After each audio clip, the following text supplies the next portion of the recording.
Jamani vijana, wapi tunafeli vijana? Tubadilike jamani vijana. Kijana unaamka saa 4. Kweli?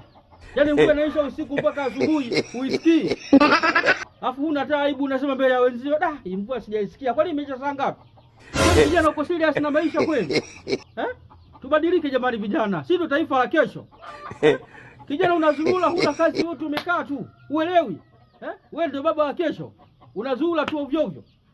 Tuna target. Vijana tunasahau target. Mwingine anakuambia mimi nikishalipa kodi tayari roho inatulia. Inatuliaje kwenye nyumba ya watu? Kwani uko serious na maisha? Yaani ukilipa kodi roho imetulia? Sio kweli bwana. Tubadilike vijana. Wengine wanaendesha malori miaka nenda miaka rudi. Wewe kuwa na target hii. Endesha lori miaka 10. Sawa?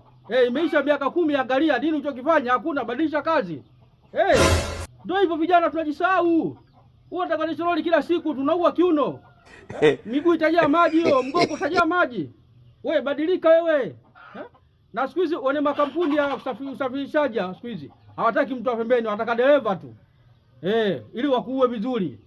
Tustuke vijana jamani, tustuke. Wewe kijana mpaka leo unakaa kwa babako kweli?